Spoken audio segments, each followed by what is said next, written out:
Hi friends, welcome back to our channels. ಇವತ್ತು Lucky ಹೋಗಿ ತರಕಾರಿ ತಗೊಬಂದರು. ನುಗ್ಗೆಕಾಯಿ ಮತ್ತು ಡಬಲ್ ಬೀನ್ಸ್ ಬರುತ್ತಲ್ವ, ಅದು ಬೀನ್ಸು, ಕ್ಯಾರೆಟು ಇವೆಲ್ಲ ತಗೊಬಂದಿದ್ದಾರೆ. ಆಟೋದಲ್ಲಿ ಮಾರ್ತಾ ಇದ್ರಂತೆ, ಸೊ ಅದಕ್ಕೆ ತಗೊಂಡು ಬಂದಿದ್ದಾರೆ. ಗೊತ್ತಿರೋರು ಅಂತೇಳಿ ಡಬಲ್ ಬೀನ್ಸ್ ಐತಲ್ವ, ಅದು ಕೂಡ ಫ್ರೀಯಾಗಿ ಕೊಟ್ಟಿದ್ದಾರೆ. ಈಗ ನಾನು ಎತ್ತಿಡ್ತಾ ಇದ್ದೀನಲ್ವ, ಅದು ಸ್ವಲ್ಪ ಕೊಲ್ತೋದಂಗಿದೆ, ಬಟ್ ಬೀಜ ಮಾತ್ರ ಚೆನ್ನಾಗಿತ್ತು. ಕ್ಯಾರೆಟು ಕೂಡ ಅಷ್ಟೇ, ಸ್ವಲ್ಪ ಮೇಲೆ ನೋಡೋಕ್ಕೆ ಚೆನ್ನಾಗಿದೆ, ಬಟ್ ಒಳಗಡೆ ನೋಡಿದ್ರೆ ಹುಳ ಬಿದ್ದುಬಿಟ್ಟಿದೆ. ಹಾಗೆ ಬೀಟ್ರೂಟು ಚೆನ್ನಾಗಿತ್ತು. ಸೊ ನೋಡಿ, ಅವ್ರಿಗೆ ಹೇಳ್ತಾ ಇದ್ದೀನಿ ಚೆನ್ನಾಗಿಲ್ದಿರೋದು ತಗೊಬಂದಿದ್ದೀನಿ ಅಂತೇಳಿ. ಅವರು ಕೂಡ ಬಂದು ನೋಡ್ತಾ ಇದ್ದಾರೆ. ಸೊ ಇನ್ನು ಇದೆಲ್ಲ ತರಕಾರಿ ಎಲ್ಲ ತೊಳೆದ್ಬಿಟ್ಟು ಮತ್ತು ನೀಟಾಗಿ ವಾಶ್ ಮಾಡಿ ಒಣಗಿಸ್ಬಿಟ್ಟು ಫ್ರಿಜ್ಗೆ ಎತ್ತಿಡ್ತೀನಿ.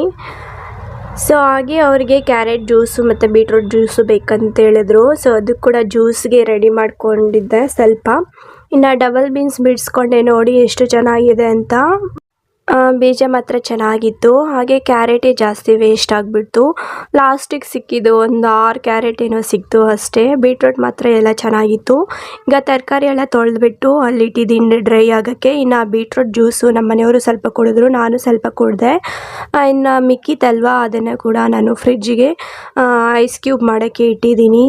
ಫೇಸ್ಗೆ ಉಜ್ಕೊಳಕ್ಕಂತೇಳಿ ಐಸ್ ಕ್ಯೂಬ್ ಮಾಡ್ತಿದ್ದೀನಿ. ಹಾಗೆ ಗ್ಲಾಸಿಂದು ಜಾರೆಲ್ಲ ಇತ್ತಲ್ವ, ಅದನ್ನು ಕೂಡ ತೊಳೆದು ಇಟ್ಟಿದ್ದೀನಿ. ಯಾಕೆ ತೊಳೆದಿಟ್ಟಿದ್ದೀನಿ ಅಂದರೆ ಮುಂದಿನ ವ್ಲಾಗಲ್ಲಿ ಬರುತ್ತೆ, ಹೇಳ್ತೀನಿ. ಹಾಗೆ ಒಂದು ವುಡನ್ ಪೀಸಲ್ಲಿ ನೋಡಿ ರಂಗೋಲಿ ಎಲ್ಲ ಹಾಕಿದ್ದೀನಲ್ವ, ಎಷ್ಟು ಚೆನ್ನಾಗಿ ಕಾಣಿಸ್ತಿದೆ.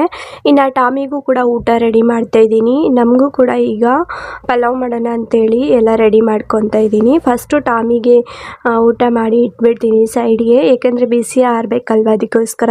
ನಾನು ತರಕಾರಿ ಎಲ್ಲ ಕಟ್ ಮಾಡಿ ಇಟ್ಕೊಂಡಿದ್ದೀನಿ. ಇದು ರಾತ್ರಿಯೇ ನೆನೆಸಿಟ್ಟಿದ್ದೆ, ಬಟಾಣಿ ಮತ್ತು ಕಡಲೆಬೇಳೆ ಅದು ಸ್ವಲ್ಪ ಇತ್ತು. ಮತ್ತು ಡಬಲ್ ಬೀನ್ಸ್ ಕೂಡ ಇತ್ತಲ್ವ, ಅದು ಕೂಡ ಇಟ್ಕೊಂಡಿದ್ದೀನಿ. ಪಲಾವ್ಗೆ ಹಾಕಿದ್ರೆ ಚೆನ್ನಾಗಿರುತ್ತಲ್ವ ಹಸಿದು ಅಂಥೇಳಿ. ಸೊ ಈಗ ಮಸಾಲೆ ರೆಡಿ ಮಾಡ್ಕೊತಾ ಇದ್ದೀನಿ ಪಲಾವ್ಗೆ.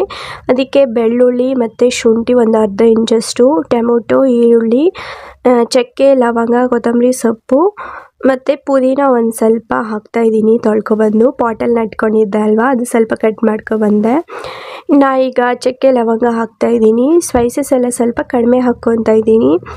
ಇನ್ನು ರುಬ್ಲಿಕ್ಕೆ ಎಷ್ಟು ಬೇಕೋ ಅಷ್ಟು ನೀರನ್ನ ಕೂಡ ಹಾಕ್ಕೊತಾ ಇದ್ದೀನಿ. ಈಗ ಸ್ಮೂತಾಗಿ ಗ್ರೈಂಡ್ ಮಾಡಿಕೊಂಡು ಸೈಡ್ಗೆ ಇಟ್ಕೊಂಡಿದ್ದೀನಿ. ಈಗ ಒಂದು ಕುಕ್ಕರ್ನ ಇಟ್ಕೊಂಡು ಅದು ಬಿಸಿ ಆದಮೇಲೆ ನೋಡಿ, ಈಗ 3 ರಿಂದ 4 ಟೇಬಲ್ ಸ್ಪೂನಷ್ಟು ಆಯಿಲ್ ಹಾಕ್ಕೊಂಡೆ. ಹಾಗೆ ಸ್ಪೈಸಸ್ ಏನಿದೆ, ಪಲಾವ್ ಎಲೆ, ಮೊಗ್ಗು, ಮರಾಠಿ ಮೊಗ್ಗು ಮತ್ತು ಚಕ್ಕೆ ಲವಂಗ, ಸೋಂಪು ಎಲ್ಲ ಹಾಕ್ಕೊಂಡಿದ್ದೀನಿ. ಅದೆಲ್ಲ ಸ್ವಲ್ಪ ರೋಸ್ಟ್ ಆದಮೇಲೆ ಈಗ ಈರುಳ್ಳಿ, ಕರಿಬೇವು ಸೊಪ್ಪು ಅದನ್ನು ಕೂಡ ಹಾಕ್ಕೊಂಡು ಚೆನ್ನಾಗಿ ರೋಸ್ಟ್ ಮಾಡ್ಕೊತಾ ಇದ್ದೀನಿ.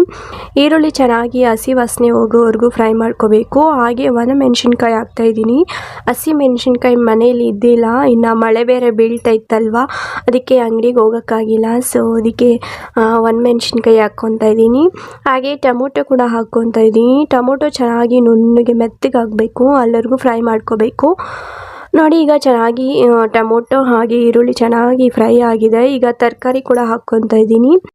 ಬೀನ್ಸು, ಕ್ಯಾರೆಟು, ನೌಕೋಲು, ಹಾಗೆ ಹಸಿ ಬಟಾಣಿ ಅಲ್ಲ, ನೆನೆಸಿರೋ ಬಟಾಣಿ ಮತ್ತು ಡಬಲ್ ಬೀನ್ಸ್ ಹಸಿದಿತ್ತಲ್ವ, ಅದು ಕೂಡ ಹಾಕ್ಕೊತಾ ಇದ್ದೀನಿ. ಹಾಗೆ ತರಕಾರಿ ಬೇಯಲಿಕ್ಕೆ ಉಪ್ಪು ಸ್ವಲ್ಪ ಹಾಕ್ಕೊತಾ ಇದ್ದೀನಿ. ಸ್ವಲ್ಪ ಮಾತ್ರ ಹಾಕ್ಕೋಬೇಕು ಮತ್ತು ಲಾಸ್ಟಲ್ಲಿ ಹಾಕ್ಕೋಬೇಕು.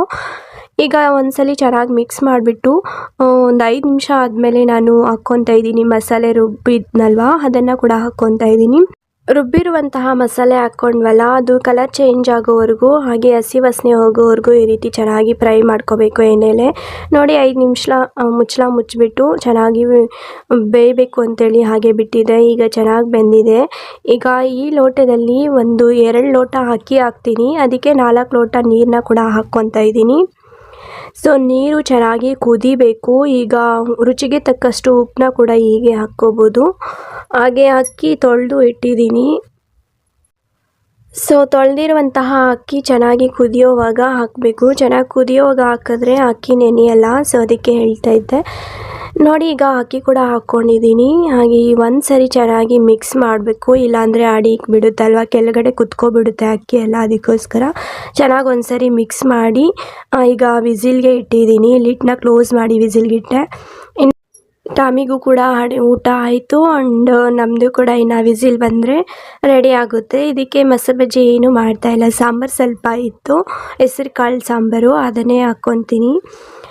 ಈಗ ನೋಡಿ ಎಲ್ಲ ವಿಸಿಲ್ ಕೂಡ ಬಂದಾಯಿತು, ಚೆನ್ನಾಗಿ ಬಂದಿತ್ತು, ಟೇಸ್ಟಿಯಾಗಿತ್ತು. ಸೊ ನೀವು ಕೂಡ ಒಂದು ಸರಿ ಟ್ರೈ ಮಾಡಿ, ಹಾಗೆ ಹೇಗೆ ಬಂದಿತ್ತು ಅಂತ ಕೂಡ ಕಾಮೆಂಟ್ ಬಾಕ್ಸಲ್ಲಿ ತಿಳಿಸಿ. ಇನ್ನು ನಮ್ಮ ಮನೆಯವ್ರು ಮಾಡಬೇಕು, ತುಂಬ ಚೆನ್ನಾಗಿ ಮಾಡ್ತಾರೆ ಅವರು.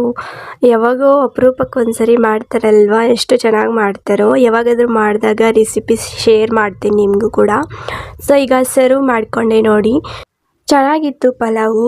ಸೊ ಹಸಿ ಕಾಳು ಹಾಕಿರೋದ್ರಿಂದ ತುಂಬ ಟೇಸ್ಟಿಯಾಗಿ ಕೂಡ ಇರುತ್ತೆ. ಹಾಗೆ ಟಾಮಿಗೂ ಕೂಡ ಎಣ್ಣೆ ಹಚ್ಚಿ ಇಟ್ಟಿದ್ದೀನಿ, ಏಕೆಂದರೆ ಸ್ನಾನ ಮಾಡಿಸ್ಬೇಕಲ್ವ, ಅದಕ್ಕೋಸ್ಕರ ಎಣ್ಣೆ ಚೆನ್ನಾಗಿ ಹಚ್ಚಿಬಿಟ್ಟು ಬಿಸಿಲು ಕಟ್ಟಾಕಿದ್ದೀನಿ. ಅಷ್ಟೊಂದು ಬಿಸಿಲು ಬರಲಿಲ್ಲ, ಸ್ವಲ್ಪ ಲೈಟಾಗಿ ಬಂತು. ಇನ್ನು ಮನೆ ಕೂಡ ನೀಟಾಗಿ ಕ್ಲೀನ್ ಮಾಡಿ ಇಟ್ಟಿದ್ದೀನಿ. ಟಾಮಿಗೂ ಕೂಡ ಊಟ ಮಾಡಿ ಅದಕ್ಕೂ ತಿನ್ನಿಸ್ಬಿಡ್ತೀನಿ ಸ್ನಾನಕ್ಕೂ ಮುಂಚೆ. ನೋಡಿ ಈಗ ತಣ್ಣಗಾದ್ಮೇಲೆ ಟಾಮಿಗೆ ಊಟ ಇಟ್ಟಿದ್ದೀನಿ, ತಿಂತಾ ಇತ್ತು. ಸ್ವಲ್ಪ ಮಾತ್ರ ಮಿಕ್ಸ್ ಇದೆ ಅಷ್ಟೇ, ಚೆನ್ನಾಗಿ ತಿಂದ್ಬಿಡುತ್ತೆ. ಡೈಲಿ ಅದಕ್ಕೆ ಕೋಳಿ ಕಾಲು ರೈಸ್ ಹಾಕಿ ಬೇಯಿಸ್ಕೊಡ್ತೀನಿ, ಬೇರೆ ಇನ್ನೇನು ತಿನ್ನಲ್ಲ, ಅದೊಂದು ಮಾತ್ರ ಅಷ್ಟೇ ತಿನ್ನೋದದು. ಇನ್ನು ಮನೆ ಕೂಡ ಎಲ್ಲ ಕ್ಲೀನ್ ಮಾಡಿಕೊಂಡು ಇಟ್ಕೊಂಡಿದ್ದೀನಿ. ಇನ್ನು ಸ್ನಾನಕ್ಕೆ ನೀರು ಕೂಡ ಇಟ್ಟಿದ್ದೀನಿ. ಬಿಸಿ ಆದಮೇಲೆ ನಾನು ಕೂಡ ಹೋಗಿ ಸ್ನಾನ ಮಾಡ್ಕೊಳ್ಳೋದು. ಬೆಡ್ರೂಮ್ ಎಲ್ಲ ಫುಲ್ ಮನೆ ಎಲ್ಲ ಟೋಟಲ್ ಕ್ಲೀನ್ ಮಾಡಿ ಇಟ್ಟಿದ್ದೀನಿ. ಹಾಗೆ ಮನೆ ಕೂಡ ಒರೆಸಿದ್ದಾಯಿತು. ಕಿಚನ್ ಕೌಂಟರ್ ಕೂಡ ಆಗಿಂದಾಗೆ ನಾನು ಕ್ಲೀನಾಗಿ ಇಟ್ಕೊಬಿಡ್ತೀನಿ, ಏಕೆಂದರೆ ಆಗಾಗೆ ಬಿಟ್ಬಿಟ್ರೆ ಮತ್ತೆ ಕಷ್ಟ ಆಗುತ್ತೆ ಅಲ್ವಾ ಮಾಡ್ಕೊಳ್ಳೋದು ಅಂತೇಳಿ. ಅಡುಗೆ ಮಾಡಿದ ತಕ್ಷಣ ನಾನು ಕೂಡ ಕೌಂಟ್ರೆಲ್ಲ ನೀಟಾಗಿ ಕ್ಲೀನ್ ಮಾಡ್ಕೊಬಿಡ್ತೀನಿ.